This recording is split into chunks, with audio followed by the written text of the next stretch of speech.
우리가 이제 현금이 현금성 자산 중에 현금 배웠고 요구불 예금도 배웠고요. 그죠? 뭐 당좌예금만 특이사항이 있지 사실 보통예금 특이사항이 없었어요. 그 다음에 이번에 보시는 게 이제 현금성 자산에 대한 내용인데 의외로 간단해요. 제가 포인트만 잡아드릴 테니까 잘 따라와 보세요. 자, 얘는 큰 거래 비용 없이 통화는 돈이죠. 통화대용 증권 수표예요. 요구불 예금, 예금이죠. 전환이 용이하고 그러니까 서로 이렇게 현금 및 현금성 자산끼리 교환이 용이하고요. 이자율 변동에 따른 가치 변동 위험이 크지 않은 금융상품. 이게 무슨 뜻이냐면 이자율이 변동이 막 이렇게 세면 가치 자체가 바뀌는 거예요. 갑자기 10,000원짜리가 이자가 많이 붙으면 20,000원 될 수 있고 막 그럴 수 있기 때문에 이렇게 변동이 위험이 크면 안 돼요. 조건이에요, 이게. 그다음에 자, 사실 1번, 2번을 잘 몰라도 3번만 기억하시면 되거든요. 취득 당시로부터 만기가 3개월 이내인 것.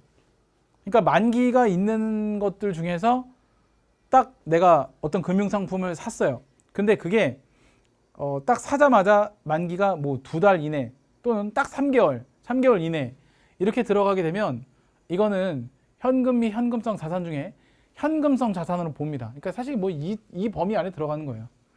그래서 취득 당시로부터 만기가 3개월 이내 이게 제일 중요해요. 근데 많이들 틀리시는 것 중에 하나가 요 말과 요 말을 좀 헷갈려 하세요. 취득 당시는요, 내가 샀을 때를 취득 당시라 그래요. 근데 결산시라는 거는 내가 사고 나서 한참 있다 결산이 있을 때, 결산할 때. 그러니까 취득 당시라는 말과 결산시란 말은 다른 의미예요. 요거 조심하시고 말장난에 속지 말라고요. 시험 문제 풀다 보면 요거 구분 못 해갖고 틀린 경우 진짜 많아요. 또 하나, 3개월 이내인 것이라고 돼 있잖아요. 우리가 구구단을 열심히 외우다 보면 이제 4, 3, 12 막 하다 보면 121이 왠지 3개월 같은 착시 효과가 생겨요. 그거 아니에요. 조심해야 돼요. 예, 3개월 이내. 요 두 가지만 조심하면은 크게 문제 없어요. 취득 당시 3개월 이내. 알겠죠? 1, 2번은 몰라도 돼요. 3번에 노란색 표시한 거랑 제가 괄호 친 부분들만 조심하시면 뭐 저걸 가지고 말로 나오는 건 다 맞출 수 있어요. 자, 넘어갈게요. 자, 현금 과부족이라는 걸 배울 거예요. 현금 과부족. 현금 과부족 본 적 있는데 혹시 기억나요? 재무상태표 작성 기준 제가 설명할 때 미결산 비만 계정, 임시 계정 표시금지 원칙 설명할 때 가지급금, 가수금 이런 애들이 임시 계정이라고 했고 하나 더 있었는데 그게 얘예요. 현금 과부족. 현금 과부족은 합성어예요. 현금 과부족 이렇게 돼 있죠. 근데 현금 앤드 부족이 아니라 현금이 과잉하거나 또는 현금이 부족했을 때 발생하는 계정 과목이에요. 현금이 과잉하거나 현금이 부족하거나 합성어예요, 이게. 알겠죠? 자, 그러면 자, 계속 볼게요. 자, 장부상 현금 잔액. 그러니까 뭘 갖고 현금이 과하다, 현금이 부족하다, 뭘 갖고 판단하느냐? 자, 바로 이건데 장부상 현금 잔액. 장부상 현금 잔액이 뭐예요? 열심히 내가 장부를 적어요. 예. 근데 예를 들어 용돈기 입장을 열심히 적어. 그래서 내가 갖고 있는 용돈이 예를 들어 지금 10만 원이 있어. 근데 용돈 기입장상에는 10만 원이야.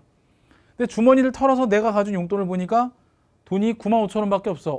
5천 원 어디 갔지? 약간 이런 거예요. 예. 그래서 내가 적어 놓은 거랑 실제 갖고 있는 거랑 안 맞을 때 발생을 해요, 얘가. 예. 그런 경우 종종 있지 않아요? 분명히 내가 내 생각에는 서랍에 돈이 얼마, 뭐 책상 위에 돈이 얼마 있어야 된다고 생각했는데 가끔가다 이제 기억이 좀 약간 끊김이 발생하는 경우가 있죠. 여러분들 그죠? 예. 그 왜 그런지 알아요? 여러분 종종 그런 경험 있죠. 내가 생각하고 있는 금액과 실제 내가 갖고 있는 돈이 안 맞을 때가 있어. 근데 나중에 생각해 보면 그 돈이 내가 어디다 썼거나 또 누가 줬거나 하는 건데 그 당시엔 생각이 안 나갖고 그죠? 안 맞는 경우가 종종 있어요. 그거 왜 그런 줄 알아요? 술을 너무 많이 먹어서 그래요. 그런 얘기 안 해요? 내가 술을 많이 먹었고 이제 기억력이 감퇴하나 보다 막 담배를 너무 많이 펴서 그러나 보다 그죠? 술 담배가 원인이에요, 그죠? 농담이에요. 갑자기 표정들이 막 일그러지는 친구들이 있어요. 그런 사람들은 이제 찔리는 거지, 그지? 내가 술을 너무 많이 먹었구나 막. 예. 자, 보면 정리해 볼게요. 장부상 현금 잔액이 실제 잔액과 일치하지 않아 이를 조정하기 위해 일시적으로 사용하는 계정 과목. 그러니까 잔액이 안 맞으니까 일단은 잔액을 맞추려고 어거지로 하는 거예요. 뭐라고요? 잔액이 안 맞으니까 잔액을 어거지로 일단 맞춰놓고 원인을 파악해 보는 거야. 왜냐하면 차대변이 무조건 맞아야 되기 때문에 쉽게 말하면 저거 하나 때문에 퇴근을 못 할 수도 있어요. 그래서 찾아보고 못 찾으면 결산할 때 이제 어쩔 수 없잖아. 그냥 적절한 계정 과목으로 바꿉니다. 여기서 계정 과목이란 말이 나오는데 계정 과목이라는 게 뭐예요? 회계상 단어를 얘기하는 거죠. 뭐 현금, 보통예금, 당좌예금 이렇게 말하는 것들이 다 뭐예요? 계정 과목이에요. 자, 지금부터는 차변, 대변, 회계 처리를 본격적으로 분계를 배우게 될 건데 집중하셔야 돼요. 자, 기중 현금 불일치의 결산 정리라고 되어 있는데 기중이란 말은 연도중이란 얘기예요. 연도중은 언제부터 언제까지? 1월 1일부터 12월 30일까지 30날까지 31일 말고 그 전날 1월 1일부터 12월 30일 사이에 이런 사건이 벌어지면 이런 뜻이에요. 기중, 현금 불일치, 현금이 일치하지 않아. 여기서 말하는 불일치는 뭐와 뭐가 불일치한다는 거예요? 내가 장부에 적어놓은 돈 금액과 내가 실제 갖고 있는 돈의 금액이 일치하지 않는 거를 기중 현금 불일치라고 생각하시면 돼요. 자, 그러면 장부상 잔액과 실제 잔액이 있는데 이것이 서로 일치하지 않을 때 예를 들어 장부에는 80원이 적혀 있어요. 근데 실제로는 100원을 갖고 있는 거야. 뭐 이런 신박한 일이, 그죠? 그러니까 장부에는 80원 있다고 했는데 주머니를 털어보니까 100원이나 있는 거야. 뭐야, 20원이 더 있어. 개이득. 이거 내가 은행원 출신인 저희 와이프한테 들은 얘기인데 와이프는 그랬대요. 옛날에 일을 할 때 돈을 정산을 하다가 돈이 모자르면 차라리 낫대요. 내가 메꾸면 되니까. 그리고 언젠간 찾으면 돼요. 찾아진대요 또. 근데 돈이 남으면 이게 더 걱정이라는 거예요. 실제로 그래요. 그래서 돈이 남은 거예요 지금. 장부상보다 내가 더 많이 갖고 있는 거야. 불안한 거지. 이거 어떻게 된 거야. 자, 그러면 일단 일치하지 않아요. 장부랑 실제랑 봤을 때. 그러면 자, 잘 들어보세요. 그러면 뭐가 맞을까요? 장부가 맞을까요? 내가 실제로 가지고 있는 돈이 맞을까요? 실제 갖고 있는 돈이 거짓말할 일은 없죠. 그죠? 실제 돈이 더 많다는 얘기는 내 기억이 잘못됐거나 장부에 잘못 적은 거예요. 그러니까 어떻게 해야 돼? 장부를 고쳐야 돼요. 실제 기준으로. 그래서 얘가 더 많지만 실제가 기준이 되기 때문에 장부상 금액을 20원을 늘려야 둘이 같겠죠. 20원만큼을. 그래서 이렇게 회계 처리합니다. 현금을 늘려줘요. 20원만큼 실제 기준으로, 그러니까 얘를 기준으로 이거를 고쳐줘야 되기 때문에 20원만큼을 늘려줘야 돼요. 실제 기준 20원을 늘려줘야 돼요. 그래서 이걸 회계 처리를 하는데 어떻게 회계 처리하냐면 차변의 현금 20원, 자산을 증가시켜줘요. 근데 자산을 증가시켜주는데 이게 사실은 뭐예요?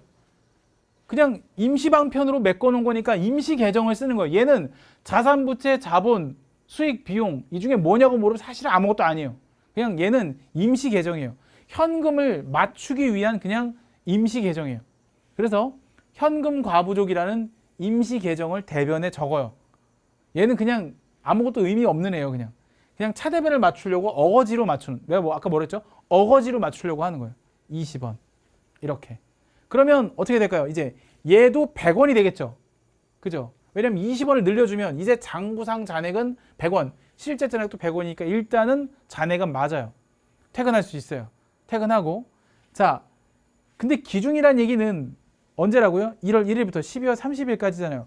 근데 12월 말일 결산일이 되면 어쨌든 찾아야 돼요. 저 20원에 대한 원인을 밝혀야 돼요. 그래서 그동안 충분한 시간이 있다고 보고 찾아요. 저 20원이 왜 저렇게 문제가 될까? 근데 찾았어. 그러면 그걸로 바꿔주면 돼요. 바꿔주면 되는데 못 찾았어. 지금 이제 못 찾을 경우예요. 그러면 어떻게 되냐면 이렇게 돼요. 못 찾았다. 이제 얘는 임시 계정이잖아요. 임시 계정을 결산일까지 살려두면 안 되기 때문에 이렇게 없애줘야 돼요. 그럼 어떻게 되는지 알아요? 결론이에요. 결론은 내가 현금 20원을 그냥 개이득 주섰네가 돼요. 이 분계를 합치면 얘는 임시 계정이니까 없어지는 거고 분계를 합치면 이렇게 되는 거예요. 결국에는 차변에 결과적으로는 20원 그리고 돈을 그냥 꽁돈 생겼네 잡이익 잡스러운 이익이라고 해서 잡이익이라 그래요. 잡이익은 꽁돈이라고 생각하시면 돼요. 꽁돈 생겼네. 회계에서 꽁돈 생길 때 잡이익이라고 해요. 오 개이득 할 때 잡이익이라 그래요. 이렇게 이걸 합치면 결국 이렇게 돼요. 근데 이렇게 바로 하지 않고 충분한 시간을 통해서 임시 계정으로 일단은 찾아보다가 못 찾겠으면 그때 이렇게 처리한다는 얘기예요. 못 찾겠으면. 그러니까 일단 충분히 찾아보는 게 스텝 1이에요. 스텝 1. 스텝 2는 뭐예요? 못 찾겠을 때 이렇게 하는 거라고. 알겠죠? 그래서 뭐라고? 연도 중에 충분한 시간을 갖고 찾아보라는 뜻이에요. 이건. 이렇게 회계 처리합니다. 실제 돈 빵꾸 나는 일 되게 많아요. 남는 일도 많고. 자, 그러면 반대의 경우도 한번 볼게요. 반대의 경우. 이번에는 장부에는 분명히 130원이 있어야 되는데 역시 100원밖에 없는 거야. 반대죠. 30원이 빵꾸 난 거야. 이걸 빵꾸 났다고 얘기하는 거야. 그러면 또 역시 일치하지 않아요. 그죠? 근데도 이때도 당황하지 않고 어떻게 기준을 맞춰야 돼요? 실제 기준으로 맞춰주면 돼요. 장부랑 실제랑 틀릴 때는 뭐 기준으로 맞춰주라고요? 실제 기준으로 맞춰주면 돼요. 그럼 실제 기준으로 맞춰줘야 되니까 결국에는 얘가 기준이야. 얼마를? 130원을 100원으로 해야 되니까 이번에는 반대로 빼줘야 돼요. 그죠? 장부상에 30원만큼을 빼줘야 됩니다. 마이너스 30원만큼을 빼줘요. 그래야 결국엔 실제 기준으로 100원, 100원씩 일치할 거 아니에요. 그죠? 결국에는 뭐다? 실제에 맞춰서 더하고 빼줘야 되는 게 현금 가부적 회계의 핵심이에요. 실제에 맞춰서 더하고 빼줘. 얘는 실제보다 적으니까 늘려줘서 맞춘 거고 어거지로. 얘는 실제보다 많으니까 어떻게 돼요? 어거지로 빼준 거예요. 왜? 실제 기준으로 맞추기 위해서. 의도를 뭔지 아시겠죠? 그러니까 실제 기준을 일단 맞춰놓고 그 다음에 나중에 땜빵 치든지 뭐 메꾸든지 뭐 마음대로 하는 거야. 그때 가서. 그러면 일단 뺐어요. 빼는 분계를 해주려면 어떻게 돼요? 자산을 감소시켜야 되겠죠? 현금을 대변에 감소시킵니다. 이렇게 30원만큼. 그리고 상대방은 뭐 늘 게 없잖아. 할 말이 없잖아. 뭐라고 말할 거야? 그러니까 자산부채 자본 수익 비용도 아닌 임시 계정을 하나 때려 넣는 거예요. 그냥 30원. 이렇게 여기 위에가 같이 똑같이.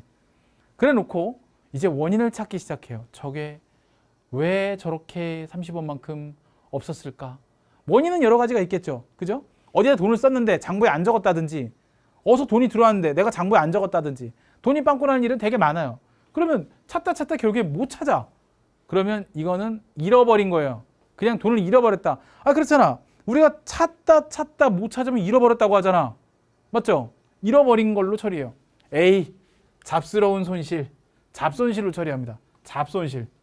그럼 사실 이것도 이렇게 결국에는 다 상계시켜 버리면 이거 두 개를 분계를 합치잖아요.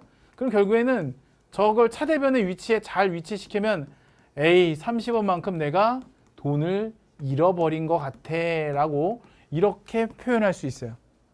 아까 자비익의 경우와 비슷하죠. 그냥 결국엔 뭐다? 현금 가부적이라는 임시 계정이 없었다면 뭐다?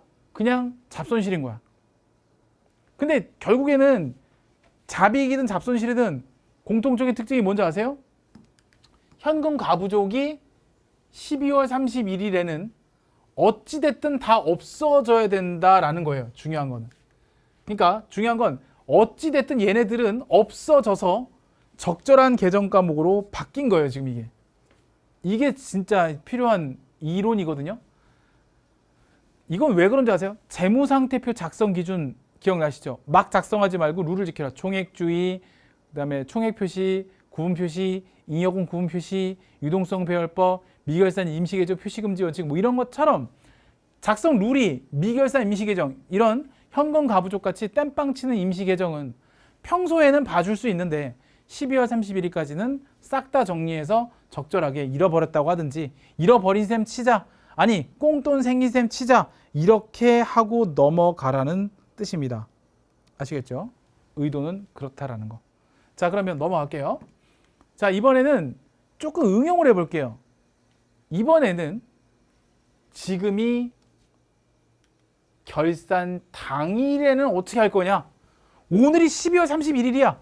충분하게 생각할 시간이 없어. 그냥 오늘 당장 결산을 하다 보니까 여러분 그런 거 있죠. 아까 기중 불일치라는 얘기 뭐예요? 그래도 적어도 뭐 주기적으로 한 달 간격, 일주일 간격으로 중간중간 내가 갖고 있는 돈과 장부상 돈을 맞춰보는 회사의 경우에는 앞에처럼 충분한 시간을 가지고 찾을 수 있는 시간이 있어요. 근데 좀 게을르고 귀찮아하는 친구들 있죠. 그다음 막판에 갑자기 하려고 그러면 왜 생각도 안 나고 막 하는 것처럼 이거는 안 하고 있다가 그냥 1월 1일부터 12월 30일까지 아무것도 안 하고 있다가 12월 31일 딱 돼서 아 결산해야 되지. 야야 그 현금 좀 갖고 와보게 해보자. 맞춰보자. 뭐야 헐 왜 이렇게 차이나. 약간 이런 상황 전혀 아무것도 안 하고 있다가 12월 31일 닥쳐서 아무 하려다 보니까 일단 맨날 탁 터지는 상황. 이런 상황이에요. 그럼 결산일 당일에는 빵꾸가 날 수도 있고 돈이 남을 수도 있잖아요. 그럼 그날은 그럼 어떻게 해야 되느냐. 그날은 답만 말씀드릴게요. 현금 가부족을 쓸 수가 없어요. 그죠? 결산 당일인데 결산일에는 뭐 하지 말라고 현금 가부족을 남기지 말라고 했잖아. 그러면 빵꾸가 나면 그냥 빵꾸 났어. 남으면 그냥 남았어 라고 해야 돼요. 자, 그래서 상황을 좀 연출해 보면 이렇습니다. 자, 장부랑 실제랑 맞지 않고 오늘은 기중이 없죠. 아까랑 다른 점 뭐예요? 연도중이 없어요. 왜? 오늘이 결산 당일인데 무슨 연도중이야, 그지? 자, 똑같이 일치하잖아. 그러면 막바로 나 꽁돈 주웠어 라고 처리해요. 또 막바로 나 돈 잃어버렸어 이렇게 처리해요. 왜? 미결산 비만 계정, 임시 계정 표시금지 원칙 때문에 그래요. 12월 31일에는 어찌됐든 현금 가부족은 있으면 안 돼. 절대 표현되면 안 돼. 그냥 주순 거고 그냥 잃어버린 거예요. 왜? 평소에는 안 따져보다가 당일날 따져보는 이 귀차니즘 인간들한테 현금 가부족 쓸 수 없죠. 오늘 당일날 확인했는데 뭐 어떡하라고. 이제 막판인데 뭐 어떡하라고. 그죠? 자, 요게 어디까지 공부한 거냐면 우리 45페이지부터 46페이지 그죠? 그 다음에 47페이지까지 한 내용들이에요. 근데